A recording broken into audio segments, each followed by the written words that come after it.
Alright, let's dive into something that's been on my mind lately: Rafael Nadal's retirement and Netflix's documentary Rafa. But here's the thing, this isn't just another sports doc.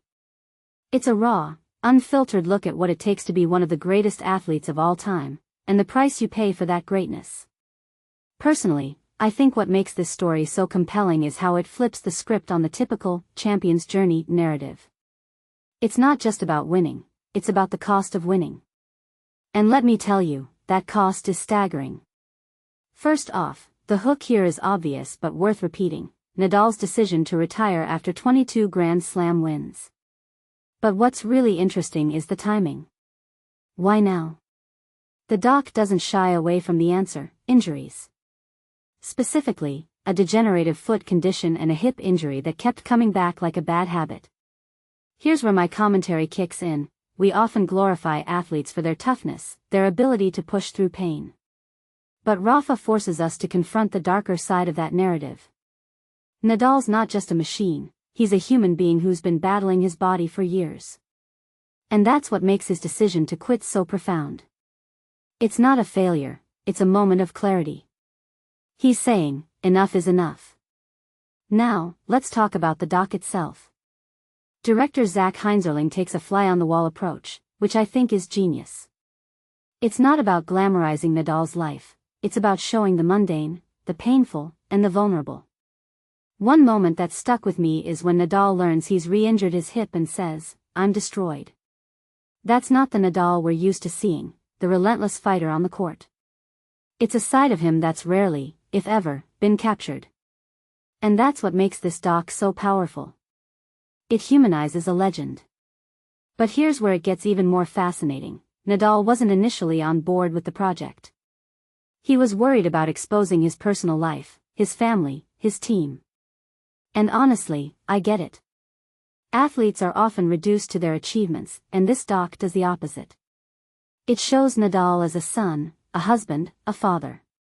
It shows the toll his career took on those relationships. What many people don't realize is that behind every great athlete is a support system that's often sacrificing just as much.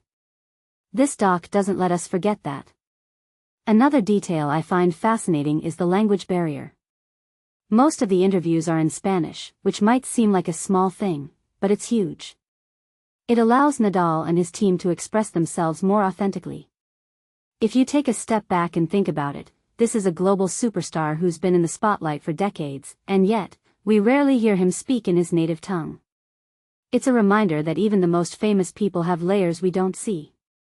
Now, let's talk about the bigger picture.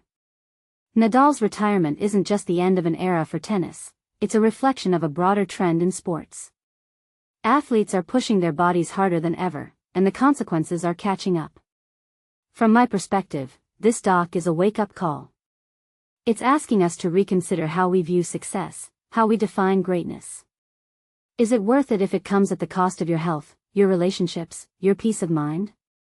Personally, I think Nadal's story is a cautionary tale as much as it is an inspirational one.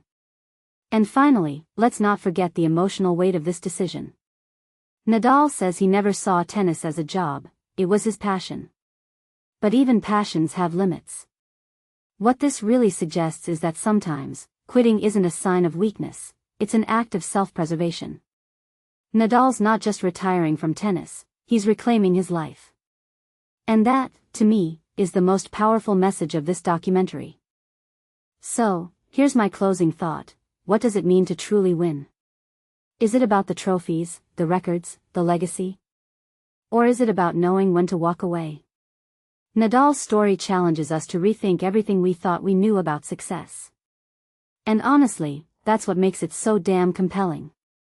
What do you think? Let me know in the comments below.